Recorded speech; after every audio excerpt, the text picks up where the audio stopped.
Hello, everyone, and welcome to another episode of the Hub World Podcast. Today's episode will have us covering the Pokémon Presents. And today I'm joined by Matteo and Gino. Whether you're joining us from YouTube, Apple Podcasts, or Spotify, be sure to like and subscribe. Now let's start the discussion.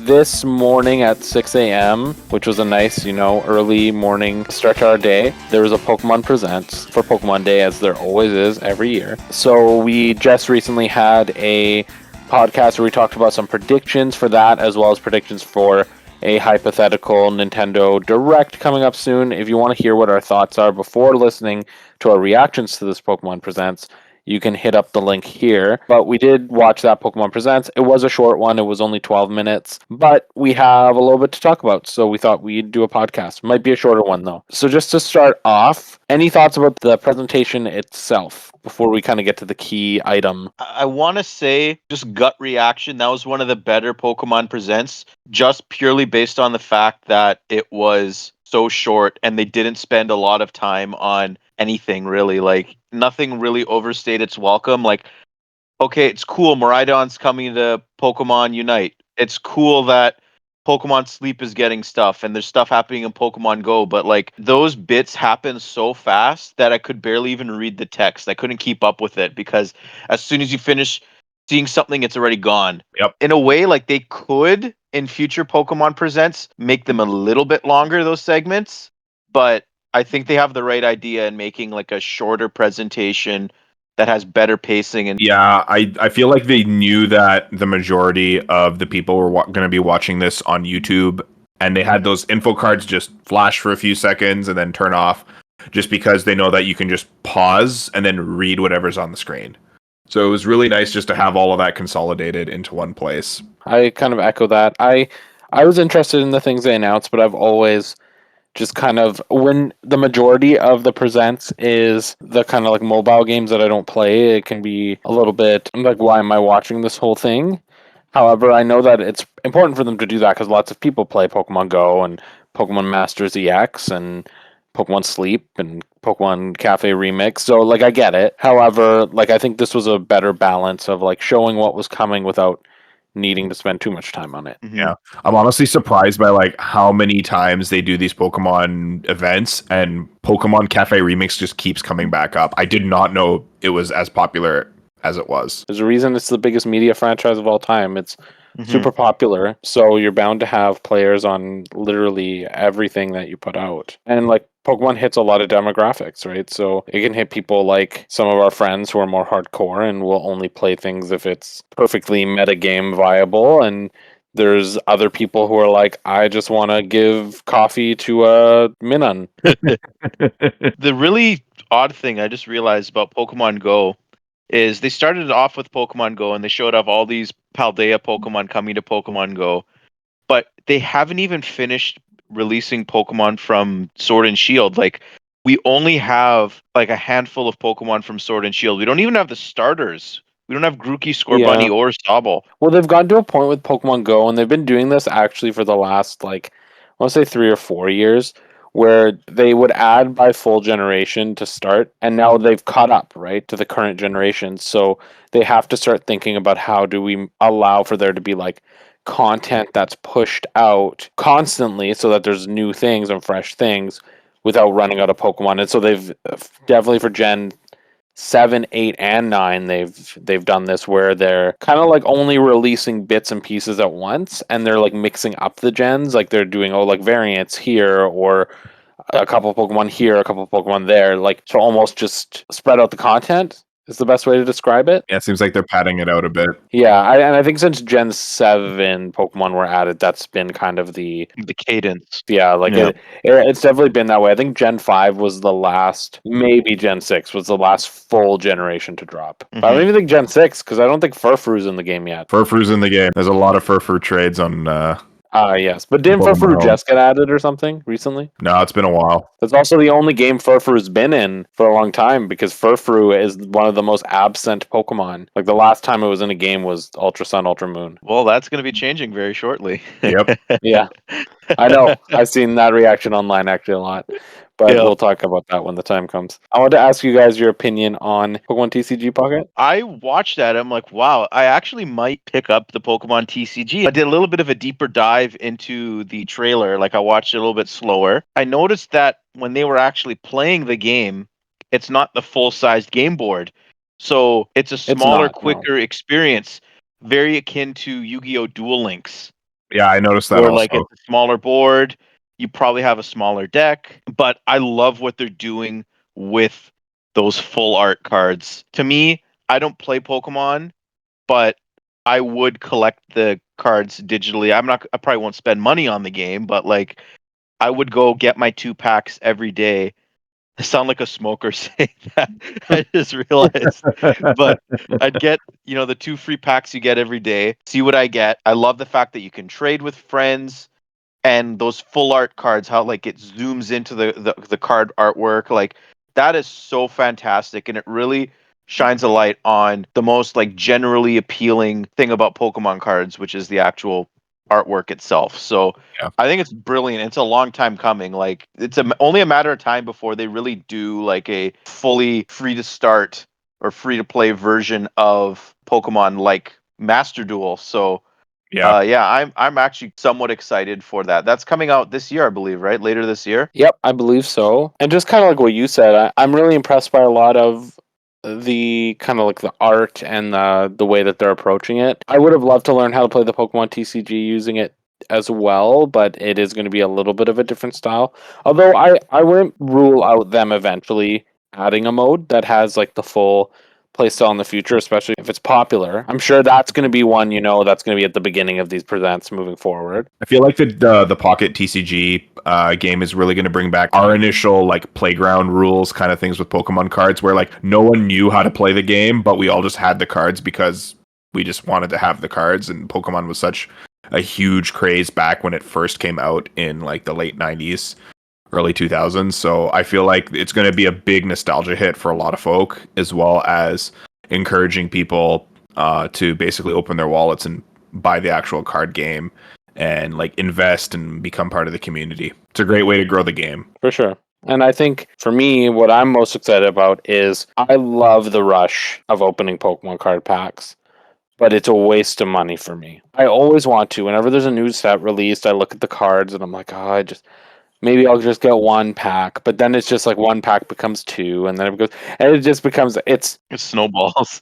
it snowballs very quickly. And especially with how Pokemon is now, unfortunately, the Pokemon TCG, like, I wouldn't have minded doing something like that where like I bought a pack a week or something like that just to kind of like have fun. But the thing with Pokemon card packs now, especially the ones that I'm interested in, is they tend to like go really quick. So if you don't buy like a box, you might not find it. Or like the 151 set that they just did that I was actually interested in, they only sold as like special boxes, like they weren't sold pack by pack.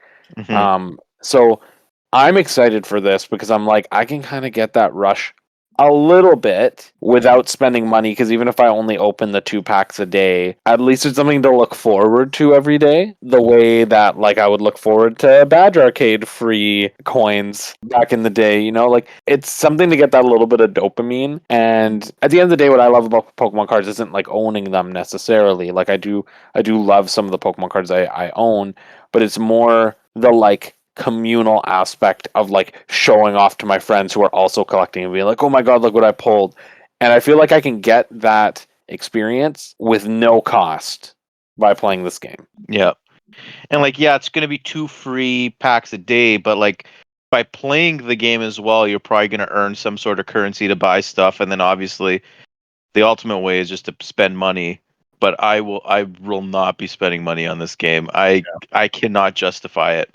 I don't love Pokemon cards enough to do it. And like even with games like Master Duel and Duel Links, you didn't really need to spend money in that game to get good stuff. Like it's more of a time sink than anything. Yeah. Yeah. And I've sold Master Duel to like some friends and things like that, like as an actual like game as well, by saying the monetization in that game, yes, it does exist, but it's very, very, very fair and very easy just to like pick up and just start playing that game, because the way that they do it is they're basically just throwing gems and the premium currency at you in your in like your first few games, so you can actually go and get really good cards and stuff.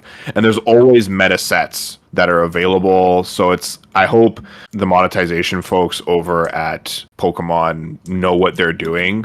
They won't make this game insanely expensive, and they'll make it so, like as you were saying, everyone can go in there and feel good while playing with Pokemon cards and things like that, so you'll have that like positive association with the brand. So I feel like it won't be terribly monetized like maybe one of those like gacha games, if like Masters And is to kind be of like that, honest, well, no, right? but that's the thing. I was gonna say, like, honestly, none of the Pokemon games are terribly monetized. Most of them are pretty fair and pretty balanced. Like Pokemon Cafe, Pokemon Unite, Pokemon Masters, like all of them are pretty fair. Like there's ways to earn things, and yes, there's like if you want to get everything, like you have to put money into it, but they're not absurd. And especially when they first launch, they're pretty generous.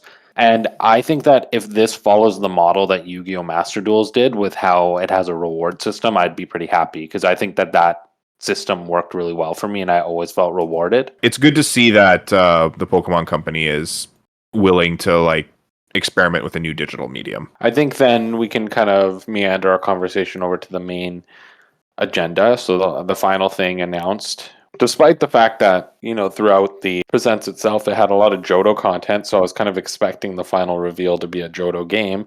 We got what I think was quite surprising, but like most times when I say surprising when it comes to Pokemon, it's a negative thing. This was actually a positive one. I genuinely felt surprised. I didn't think that this game was coming, and I didn't think that this would be the choice. I anticipated a Pokemon Legends game potentially, and I'm happy it was because I love Legends Arceus and I wanted another Legends game, and it's nice to have the reassurance that this is going to be a series moving forward, not just a one-off game, but it's set in Kalos, which I never anticipated would be their second choice for this series. So what kind of thoughts do you have on this? I mean, it's a new Pokemon Legends game. I'm excited, but I feel like Kalos was not the obvious choice. I was over the moon when they announced it. Like I was expecting there to be something Gen 2 related because that's what we were led to believe for various reasons leading up to the presents and then during the presents itself. I loved X and Y. Those are some of my favorite games in the entire Pokemon series. So that alone gets me super excited, but I now have this little seed of doubt in my head though from what Nintendo of America tweeted out, where they basically just said the game is set entirely within Lumio City. So I'm wrapping my brain around that right now. Legends Arceus was such a big game and it spanned almost the entirety of the Sinnoh region. And now they're going to be seemingly doing the same format of game, but just in one city of a region. And most sequels normally are bigger and grander than their predecessor, but I don't know how they can do that if they're just shrinking the size of the world down just to a city, even though it's one of the biggest cities they've ever had in any Pokemon game. Yeah. Well, I think that's what it is. I think you really have to do your best to temper the expectation because even though Nintendo of America said that, considering how early in development this game is, because it's not coming out till next year, and considering that wasn't shared anywhere else, especially from Pokemon Company, it is possible that that was a mistranslation. Probably not, but it could be. But you also have to consider just the volume of the map does not equal the volume of like the setting because one thing that I read online that really like contextualized it for me because you have to remember like the city isn't made yet. They're Yeah. developing the city. So it's not taking place in Lumio City. It's taking place on the land that will one day become Lumio City. So you could argue that Lumio City is like 5 times as big as any one area that was in Legends Arceus. You could argue it, especially because when we played it was on 3DS and it was smaller than probably the like scope that they intended, so they can kind of play around with that. The other thing I saw that people like pointed out too is even if it is in like a city setting, because they could set it instead of being like really ancient like Sinnoh, like 3,000 years ago, it could be set in like more of a Renaissance period where like the city isn't developed, but there is like a development there. Somebody pointed out they're like, just imagine like GTA but Pokemon. Like GTA is set in one city, but think about how big that map is. That could be what they're doing here. Is like, yes, it's a city, but that doesn't mean that the map won't be just as big in scale as like Legends Arceus was. You just might not get as many rural, like wilderness areas. They might be more Yeah. developed areas. Like you might even get towns, right? Like this could even be like It could be like a series of towns that eventually become Lumiose. exactly. It could be like you can look at it like this is a large volume of area that has a bunch of towns that will eventually become Lumio City, and so there will be paths and pieces of nature between the towns, but it might be more of a blend of what Yeah. we expect from Pokemon currently and Pokemon Legends Arceus, like less wilderness, more like towns, villages, people, but then maybe more things to do, like like different things to do, like side quests or maybe even gyms or like more battling than Yeah. there was in Legends Arceus. From what I've seen online with some folks speculating, some people believe that this is going to take place after the big war that was happening in the original X and Y story. So that meaning that this is probably going to be around maybe like 800-ish years ago. So that would put it definitely in kind of like a more medieval-esque kind of time period. But like we don't know how time works in the Pokemon world too, right? So I'd like to see where this goes, because like what happens to Az after he brings back his Flabébé and it like goes away and the giant flower nuke gun thing is blasted off. Like how does Zygarde fit into this story, right? So like they're kind of retrofitting the old story that we would have gotten in Pokemon Z or Pokemon Z or whatever it is, wherever you're from, however you pronounce it. And they're kind of putting it in this kind of Legends environment and telling a more natural story. And I feel like it's going to be exciting either way. But there's also people talking about like how when the actual city of Paris was designed in like the 18th or 19th century, they found this massive catacomb network underneath the city. And so maybe we can explore underneath Lumio City as well. I think focusing on kind of like one thing you said about the lore, I actually don't think like originally when I saw the title, I was like, oh, we're gonna get the history. But the more and more I thought about it, I'm like, if it's the construction of Lumio City, I actually don't think we're gonna get a ton about the king and the Flabébé, because those things happen like ancient times. That was not when Lumio City would have been created. So I actually think that this is going to be a little bit disconnected. I think there will be pieces that connect to it, but I actually don't think this is going to be as ancient as we think it's going to be. I think that's what people are not expecting. Is I think they're seeing Pokemon Legends and they're imagining Hisui, they're imagining this ancient time, but I think that's what they did for the first one. But I don't think this one necessarily needs to be set that far back. Like I think this one could be like 18th, 19th century, like equivalent in Pokemon. It doesn't need to be super historical. It could be more of a Renaissance or a medieval period and see kind of like where that develops. I've also seen some people say like, what if this is very similar to how Legends Arceus had a bit of a time travel plot? What if this game takes place in two versions of Lumio City? Like there actually is a future portion and there's a past portion. Like you're jumping between the future and the past. That could be interesting. The thing I'm honestly really excited about, potentially in terms of the gameplay, is the whole town building element. That was something that was very, very rudimentary in Legends Arceus. Like it wasn't on the forefront. Like it was something that just happened. But I think given the scale of Lumio City and just how I think it potentially is one of the biggest cities they've ever designed in a Pokemon game in terms of just scale of it, I would have to think that the game is going to give you the ability to at least sort of build it the way you want to. Like that's something like I really want. Like I think that they should really take the whole idea of building a town and just go for it, because that can really add something to the Pokemon gameplay to really differentiate it from every other game that's come before, like a sort of like SimCity type of town building thing. Like that'd be really cool. I was gonna say, yeah, like, are you suggesting that this game might even just be just a full-on city builder, like City Skylines? Definitely not. I hope But not. I think that's just something that they can dabble a little bit more in the city building, because Yeah. that was one of the most satisfying parts of Legends Arceus, was just seeing basically Jubilife City grow, right? Yeah, So I like that. I agree to a degree. I think that adding some choice in would be really fun.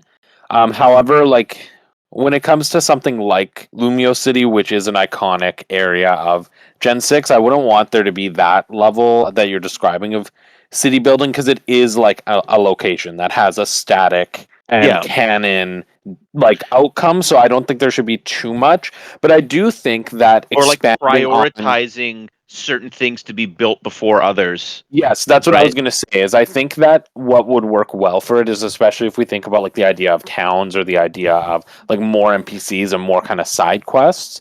The idea of like the side quests or the quests you choose to do will dictate what opens up when, right? Like, so for example, if you're doing a quest for a village that's whatever on the outskirts of whatever area and you complete it for them, they're like, okay, well, we will come to your city and be part of your city, and maybe that's the Pokemon breeder. And like if you do that, then you get access to the breeder, and maybe I didn't do it, but I did the one that gives me access to the move relearner or whatever, like, or like a hairstylist or whatever. I think that taking that element of Jubilife City and expanding on it would work.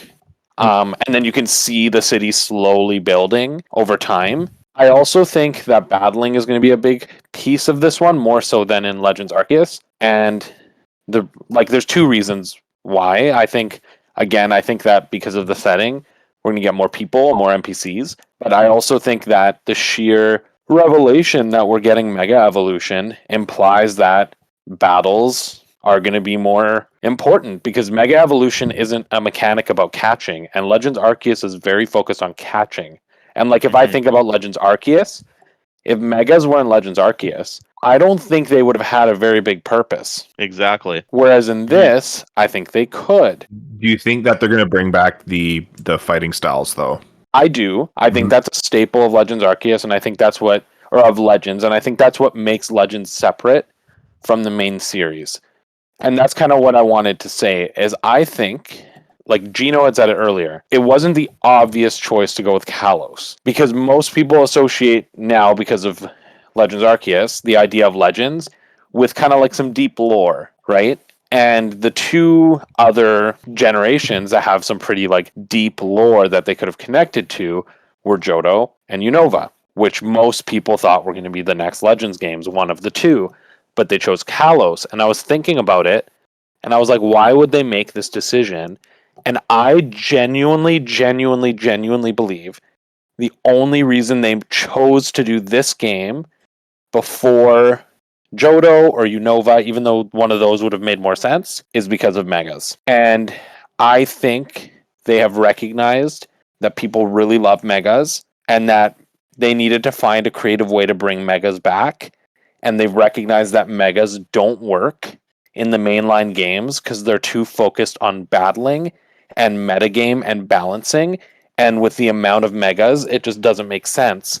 But where they do make sense is this series, because one is not as focused on battling and it's more of an ancient time where having this feeling of like really strong Pokemon makes sense, like aesthetically and kind of conceptually, but also because in Legends Arceus, you had those big boss Pokemon, right? You Hmm. had those Pokemon that with the red eyes, right, that were bigger, that were harder to take down. They can Yeah. replace some of those with mega evolved Pokemon out in the wild that are really Yeah. hard to take down. So I think that this is the place for megas, is the Legend series. And I think they recognize that that would be a good idea. So they're like, let's set it in Gen 6, because then we can introduce this mechanic in the generation where it was originally introduced, and then we can continue using it in the later Legends games. I truly believe that's what they're going to do with Megas, as I think Megas are now going to be a Legends mechanic. I think we're going to get lots of Megas in this game. Like, I actually don't know if we'll get many regional variants. I think we'll get a few to be the, like, new Pokemon you ride, just like we did in the other game. But I think we'll get more Megas in this game than we will get, like, brand new Pokemon. I really hope that all the Mega Evolutions from the other games, like XY, Omega, Ruby, Alpha, Sapphire, come back. That's got to be the base. Like, maybe you don't do Groudon, Kyogre, and Rayquaza for story reasons, but then I also really hope that they have Pokemon from generations 1 through 6, like new Pokemon that get Mega Evolutions, and then also Pokemon from generation 6 onwards that get them as well. I would be shocked if we don't. Imagine getting like a Mega Aegislash. That'd be great. It was so cool that Pokemon decided to do this the Mega Evolution gimmick in Generation 6, but no Gen 6 Pokemon had a Mega aside from Diancie. Yeah, I would find that kind of weird. Yeah. I would be willing to bet, and like obviously this is the optimist in me, that the base, like Gino said, is going to be a lot of the Pokemon that have Mega Evolution lines. Yes, Primal, Groudon, Kyogre are not going to count because they're kind of Megas, but they're not. And they might even hold off on Mega Rayquaza just because they're like, we could use that in a Hoenn Legends later. However, I do think all the other Pokemon that have Megas will be in the game. They'll be part of the decks so that as many lines as possible can have Megas. I think we'll get some new ones, especially from Gen 6 and onward.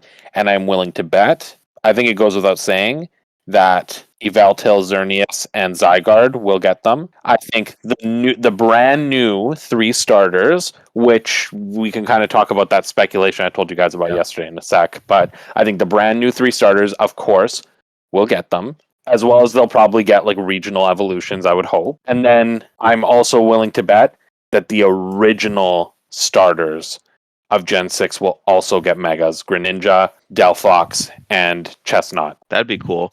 Yeah. No, like my thing about the regional variants and evolutions and all that kind of stuff, would it be Kalosian or Lumiosian? Because if the game takes place in just Lumiose City, it would just maybe be a variant of that city with the city name. I don't think it'll be either, because I think they're going to do the same thing they did with Legends Arceus, and I think that the region is going to have some kind of ancient name. Like, I don't think it will be called Kalos. I don't think it will be called Lumiose. Okay. I think it will be called something different, just to help differentiate it. So that's what I'm anticipating, but I'm also anticipating much less. Like, I'm anticipating whatever the ride Pokemon are will probably be variants or new evolutions. And then I'm anticipating that the boss Pokemon, because that's the thing, is Legends Arceus, like, most of the new variants or evolutions were either boss Pokemon or ride Pokemon. I think the ride Pokemon will still be new evolutions or variants, but I think the boss Pokemon will be new Megas. I don't know, like after this morning, I was kind of just very much like, I don't know. But after talking about like this kind of stuff with you guys, I'm a little more optimistic. I was the same way, to be honest. When I heard it, at first, I was like, I really wanted Legend Unova because of the lore and the Ultimate Dragon, or Legends Johto because Johto's Johto and it has so much cool history. But what makes this so special is the Megas. People love Megas, and that's what this game is going to be. Like, they'd put that symbol at the end for a reason. Like, this game will be like Mega City. Like, this is going to use Megas in a better way. Like, but literally, I think this game will use Megas in a more integral and significant and fun way than X and Y or Omega Ruby Alpha Sapphire did. It'll be more meaningful because this will be the first game to feature Megas that has a limited dex. Because all the games that featured it before had the full dex. So you really felt like, oh, well, if I want to use a Mega, I can only choose from these hand-selected version, like lines of Pokemon. But if they take all the current Mega lines and they put that into the dex, that's already probably like 150 to 200 Pokemon. I don't think it's that much. Yeah, I wouldn't say it's that much. But yeah, it would be a significant portion of the dex. There's 48 Mega Evolutions. So that's 40. Assuming that each one of them is 3, yeah, that'd be 120 at most. Assuming if each line has 3. But also it's 46 because there's 2 Mega Charizards, 2 Mega Mewtwo's. Okay. Yeah, but like, still, the point is, like, there's at least 40 probably like lines of Pokemon in there that they can use with Megas. And then if they add, say, 20 more Mega Pokemon, because again, like the amount of new models they added into Legends Arceus, I believe, was 27. So if they did the same thing and they made all of those, or the majority of those Megas, that could easily be another like 20 lines of Pokemon. Like it's almost less work than having to do regional variant of like Arcanine and Growlithe, because you can just make the Arcanine and it recontextualizes the whole line of Pokemon. I wanted to mention that tweet that you shared with us. The starter theory. No, not the starter theory, but we can talk about that first if you like. It's about that literally everything people have been asking for. Saying like Game Freak is actually listening. Like look at what they gave us, right? They're giving us Pokemon Z, something people have always asked for. Like it's a bit of a meme, but people have always wanted Pokemon Z because it was the first gen to not get a third version or a third version equivalent. Yeah. So that's one, right? Megas. People have been asking for Megas. Great. Another Legends game. People love Legends. It's coming. And then the last one being, this will be the longest we've had between two Game Freak Pokemon games, which indicates, in my opinion, that they're at least listening a little bit and being like, especially with these games, the Legends ones, because they're not necessarily coinciding with merchandise, we can put a bit more dev time in them to make sure that they're good. Like they run well. I'm willing to give them the benefit of the doubt with the extended development window. The 3-year gap between games could also coincide with the launch of new Nintendo hardware. It could be a situation where like there was rumors about the next Nintendo system being able to allow Switch games to perform better. So this could be one of those games. But it is also releasing on Switch either way.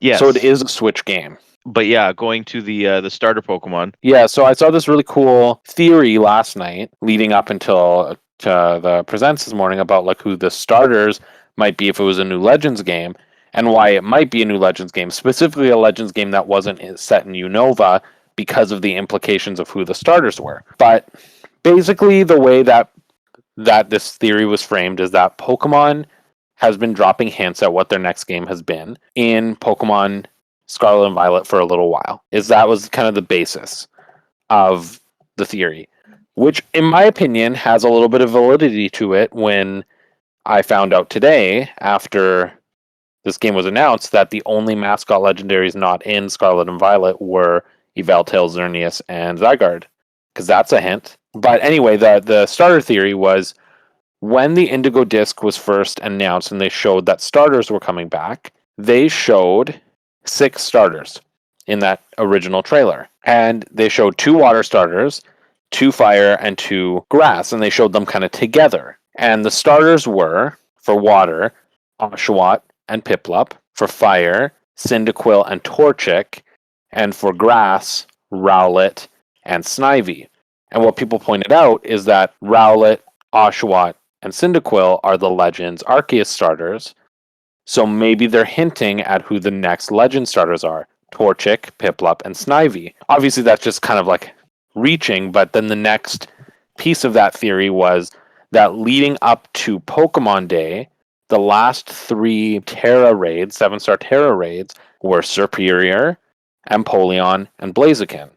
The final evolutions of those 3 starters specifically. So the idea being that they're hinting at who the starters would be before they even show it, which would be really interesting if they went in that direction. And it would make some sense because Blaziken actually does have a Mega already. So it would make sense to include him. He's also super popular. Well, also, Empoleon being the final evolution of Piplup. Empoleon is basically its Emperor Penguin, Napoleon being the Emperor of France. That is a very obvious connection between those two things right there. But I can't think of one for Serperior. And I'm sure if we saw a little bit more about the game, we might have an idea. Because it could also have to do with if they do have regional evolutions, which I think that's the thing is it's tough because it's they could just give them new megas and just call it that. But I feel like they've already set the precedent for the regional evolution that I think people are really going to want. So I think they'll be disappointed if it's just a mega. I think they have to do both. Or what if they do a mega for the base form as well to make things even amongst the base form ones? Maybe. I see where you're coming from. I don't know if that will happen because I think it was impossible to bring in the base forms of the original starters unless you had Pokemon Home. Like they weren't actually programmed into the game. So I don't know if they'll actually do that. I think it would be fine to just have Blaziken have the double one, just like Charizard had the double one in the original Gen 6. They call it Mega Blaziken Z or something like that. Yeah, or they don't even need to. They can call it Mega, whatever, Lumosian, as Gino coined, because that's what people would call it, right? And especially if Megas from moving forward are going to be potentially exclusive to Legends games, it doesn't really matter if they do that. However, I did want to ask, if this theory is not true, who would you want the 3 starters of this game to be? I really like the idea of having Piplup's line just because of that connection. I think it just makes a lot of sense. Blaziken, honestly, is my second favorite fire starter line, second to Charizard, and I don't think they would do Charizard, honestly. And then for grass, my favorite is Sceptile, but Sceptile, like Charizard, already has a Mega Evolution, so I would honestly go with Torterra, but I don't think they would do 2 Sinnoh starters. What about you, Gino? It's really difficult. It's really, really difficult. I'm going to say the Squirtle line for the water starter, just because I think that Blastoise is great. And it'd be really cool to have like what the proper turtle would have looked like before it gets the metallic cannon implants. That would be cool. Kind of like what would evolve from a war turtle. Not, you wouldn't expect a Blastoise. For the fire one, honestly, I would like to see Chimchar's line and have Infernape. That would be a cool one. More like a Western kind of Infernape would be cool. And for the grass, this is where I would say maybe a Trico. That would be cool also. I feel like the one that you explained, Jules, makes a lot of sense. And with Matteo bringing in the Napoleon vibes with Empoleon, that would be kind of cool. That's really cool. I didn't think about that connection. I think if I were to choose 3, I would want Totodile, Snivy, and like Scorbunny. And the reason I would want those Pokemon specifically is that I have a very big pet peeve when it comes to starter Pokemon, and I despise starter Pokemon that are single typed in their final evolution. So I would personally want 3 starters like that so that they could have a variant that has a better typing. Like that's literally the only reason I would want those 3 Pokemon or something similar to that makeup, is to just give 3 starters that are purely their type a secondary type. And I mean, they did that with Legends Arceus, right? Like they did that with Samurott, and they did that with Typhlosion. So yeah, exactly. And that's what I loved about what they did there. The other question I had for you is, what are the top 3 Pokemon you want to see get megas in this game? Gliscor, Volcarona, and either Halucha or Aegislash. Those are my top 4, I think. I want to see Pokemon from the Kalos region also get Mega Evolutions. And if they don't do that, that'll be such a missed opportunity. I don't care if it like breaks the lore or like whatever from X and Y, that because like none of them had them in that game. I don't care. I don't think Game Freak cares either. If they have a good design, do it. Okay. I was going to say Halucha and Volcarona also, Matteo. So those 2 for me personally, for sure, because they're some of my favorite design. I would love to see a Phalanx one, like a newer Pokemon get some stuff from a later gen. Phalanx would be a really cool one in my opinion. I also think that we need a Mega Evolution for Flygon. Yes, a lot of people have said that one. Flygon would be a really, really good one to have. It would be cool to have Milotic have one, because there's already a Mega Gyarados. Milotic would be a really cool kind of like foil to that. That would be cool. Yeah, Aegislash would be a good one, obviously. Oh gosh. Golisopod would be cool. You're saying way more than 3. You're going to steal mine if you keep going, because you'll list the whole deck. Jules, you can't limit me at 3 for these. I'm limiting you at 3. It's basic math. Basic math. Gosh. That's okay. Like, one of the reasons that Megas were criticized was balancing. And what's beautiful about them using it in Legends is balancing doesn't matter. So if you give one to a Pokemon like Milotic, who doesn't really need one, or to even like a pseudo, right? Like it doesn't really matter. I'm going to be just greedy with the 3 I want, which are just 3 Pokemon I like. And one of them, actually, I criticize Gino for going over 3, but I'm going over 3 with mine for a reason. You'll get one. You get one more.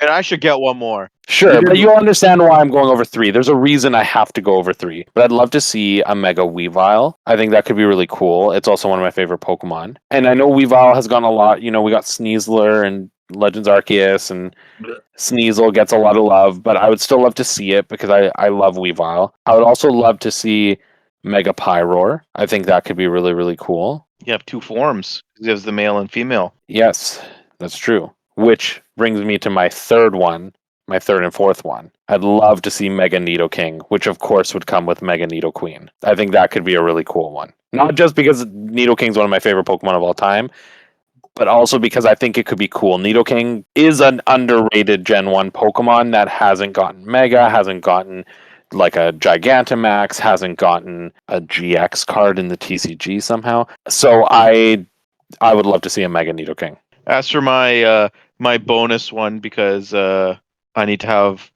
the equal representation. One Pokemon I think that needs another evolution or another or a mega evolution, like just because it's just so well designed. I think there's a lot they could do with an evolution. Is Skarmory. Yes. Yeah, If they do great one. something with Skarmory, it could veer a little too close to being a lot like Corviknight, but I think you could do a lot with Skarmory. It's just such a beloved Pokemon. But one Pokemon I think that could be, because it's France, I would not count out Smeargle as like a joke one. I could What see about it happening. Shuckle? Shuckle's all about making wine. Oh god, no. But here's one thing. Oh gosh, this is too fun. I do love this, but there is one thing I would like to say though about the unfortunate reality of megas is that megas and what they are based off the lore means that that Pokemon is in its final stage, and so it has to mega evolve. So there are certain Pokemon. I think Skarmory is a perfect like one stage Pokemon that should never get an evolution, but a mega evolution would be perfect. But ones like Smeargle and Shuckle, I'm a little bit more reluctant to want megas because I would rather them just get proper evolutions than a mega evolution, personally. But like the thing is, they gave a Mega Evolution to Kangaskhan and Sableye and Mawile, like other one-stage Pokemon, right? No, they can. And I'm just saying, like, once they did that, Yeah. they basically locked them out of ever being able to evolve, which is fine. And I think it works for Pokemon like Kangaskhan. Like, it was a great idea for Kangaskhan. It worked. But then there's other Pokemon like Sableye where I'm like, I almost wish they didn't do that because now Sableye will never be able to evolve naturally unless they do a variant, which they could.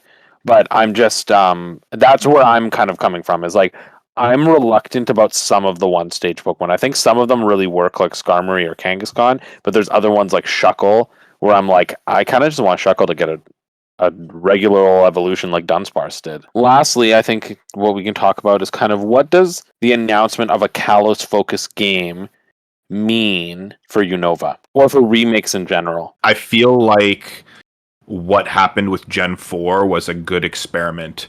So basically we got traditional remake and a remake in the sense of we'll revisit this area, and the Arceus formula worked and the traditional remake did not.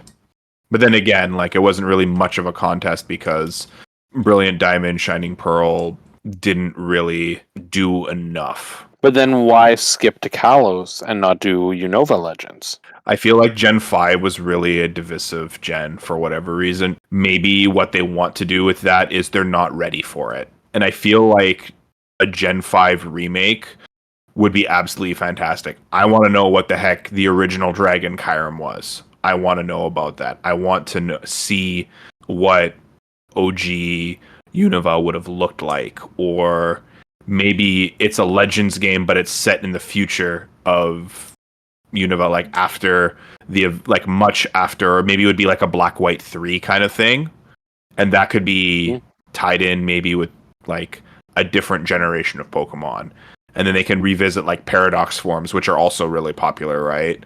I think they're still coming. It's just not yet. We're not ready for them yet. So you think they're still coming? They haven't just completely skipped them and been like, we're never going to do this. Yeah. Yeah, I think like obviously like the trend of getting remakes in order, I think is done. But I do think there is room for both the traditional remake and for the Legends games. because both Brilliant Diamond, Shining Pearl, and Arceus sold incredibly well. Actually, Brilliant Diamond, Shining Pearl outsold Legends Arceus. So, as much as people like to rag on those games, they did perform better. And I think there is room for Ilka or whoever's going to be making a remake of like a traditional remake of Gen 5 or Gen 6 or what have you. There is room for them to improve on the offering because I feel like with Generation 5, it actually might be a little different because those games are just incredibly expensive. And I think people would be more okay with just the traditional remake of those games. But with the more contemporary Pokemon games, especially with like Gen 6 and Gen 7, I think that's where they would have to differentiate more. But with ZA coming out now, I don't think it really means anything. I just think that they obviously have a story that they want to tell, and it's in their best interest to do that. I don't think they're really prioritizing these rules that fans sort of put on Game Freak. Like, oh, it has to be done in order. I don't think they think about that anymore. Like now it's make what they want to make because that is going to give us the best product possible. Like if they feel like they have to be shoehorned into making a black and white game now, it might not be as good as it would be if they come up with an idea to revisit black and white, That especially makes with all the sense. heat that Game Freak has been getting lately. So go for go for the win. Like if you think you have a winning idea, make that. Yeah. Like the thing is, I kind of agree with both of you in the sense that like I do think eventually we'll get Unova remakes. I do think that part of the reason they didn't do them is because remakes have gone like I know you just said, Matteo, like we kind of self-impose ideas. But I truly believe that there should only be one remake per system. And so I think that's why they just didn't do a Unova remake right now because we have another system coming out and those will be on that system. And we typically only get a remake every second gen, so it makes sense that it would be a Gen 10 game rather than a Gen 9 game. And I also do think that when Legends was created, it was intended to be a new spin on remakes. Like that was the intention. But then they were worried about okay, people will kind of want the old remake too, so they outsourced and made Brilliant Diamond Shining Pearl. However, Legends was received really well, and like you pointed out, Matteo, while it was criticized, Brilliant Diamond Shining Pearl did sell well, so people wanted them. So I think, like I said, I think Pokemon Company to a degree listens, and Game Freak, and so I think they will take those criticisms of BDSP, but I think they also looked at Legends Arceus and were like, this is the most praise we've ever gotten, so we're going to continue this series. And I truly believe, based off the leak that we heard a couple days ago from Pyoro, who said that a Unova project was greenlit and outsourced to another company, I do believe that was legitimate. I think that that game is further down the line than obviously, otherwise it would have been announced Yeah. today. But I do think that what they're doing now is the Legends games will no longer be substitutes for like the only one that was like a quote unquote substitute or will coincide with a remake was Arceus because it was an experiment. But now it's just a separate series. And I do believe that Game Freak now will only make the new generation and Legends games. And that's what they're going to alternate between. They're not going to make remakes anymore, and remakes will always be outsourced to another team. That doesn't necessarily mean it's going to be outsourced to the same team that did BDSP. Doesn't mean that that team, if they are the team that takes on the next, like the Unova remake, that they're going to make it in the exact same way, because maybe they'll listen to some of the criticism they got.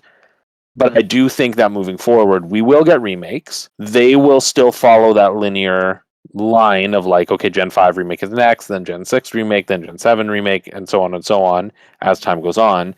However, I think that those games will not be made by Game Freak. And I think that those games will be way more spaced out. And I think that the Legend series will just not follow any kind of pattern. And I don't think they're necessarily going to be just tied to regions. Like I think right now they are. We'll get like a Johto and we might get a Unova, but I wouldn't rule out them just doing a Legends game in a brand new region one time, or just exploring like a very specific Pokemon that's not tied to a region. I think that at some point they're not going to do it based off region, and they're going to do it more based off like a lore that they can create. I think right now they're doing it on region because there is this like ancient lore that's kind of been there for a lot of the regions that they can easily just expand. But I think at some point the Legend series is just going to kind of be its own thing. I wouldn't even be surprised, like, if this is all a slow way to almost, maybe even for Game Freak, ease them out of the main series. Like, maybe these other teams are starting as making the remakes till they get enough experience and they get a direction, and then Game Freak's gonna be like, "Hey, we just want to make Legends now." That other team can take on the main series. Maybe. I'm not saying for sure, but like, who knows?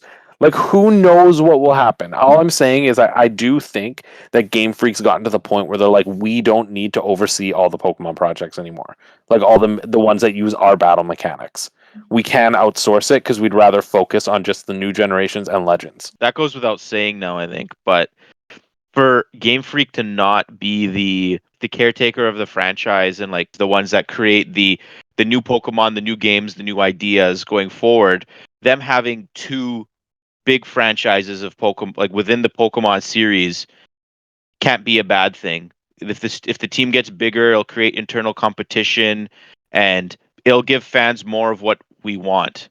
And Pokemon Legends was the most fun I've had playing a Pokemon game in, oh, who knows, probably since X and Y when they introduced Mega Evolution. So it's just like it's such a good fit having Legends with the Kalos region or whatever it'll be called. Because I just think that yes, I wanted Legends Johto more than anything, but I think this is the option I didn't know I wanted as much as I did. Exactly. That's how I feel about it. The more and more we talk tonight, the more and more I'm realizing that this is actually, in a way, more exciting than getting those other games. Not because those games wouldn't have been exciting, but because, like, we didn't realize how much we love Megas and like how cool that's going to be. And also, I'm confident that with how popular and how important Johto is, and with how much lore it has, we will get a Legends Johto game. Yeah, that game will be a hit no matter what. It will happen, and it can come anytime,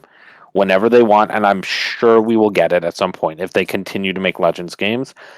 Unova, maybe not.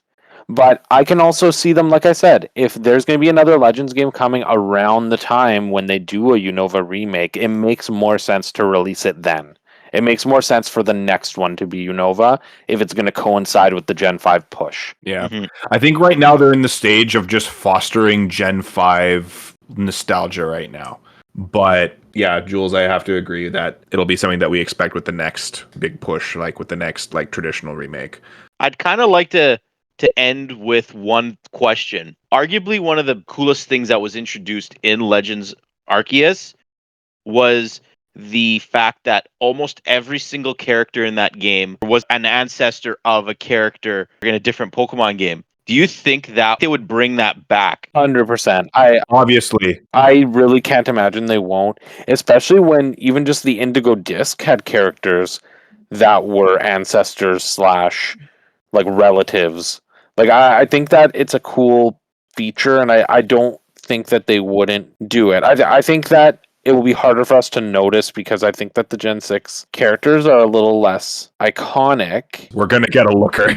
But Looker's a Gen 4 character. I know, but he had a big post-game presence in Gen 6. I don't remember. Who's the champion of Gen 6?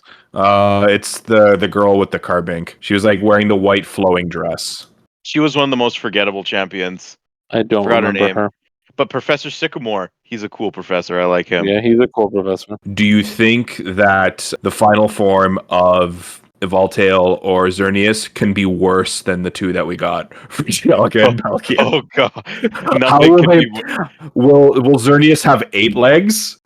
Unless they are like an actual manifestation of the letter X and Y, they can't be worse. Nothing can be worse than that Dialga and Palkia. They've grown on me. And you can get them shiny right now in Pokemon Go if you paid that absurd amount of money to go to that event. Well, that was a great discussion we had. We're all looking forward to Pokemon Legends ZA. So that brings us to the end of today's episode. If you liked what you heard today, hit that like, subscribe, or follow button below. If you want to contribute to the conversation, let us know any ideas you have for upcoming episodes or just share your thoughts. Leave us a comment. Tell us what you're most looking forward to in Pokemon ZA. We'll see you next time at the Hub World. Microsoft, make a new Banjo game. See you, everyone. Bye. Bye.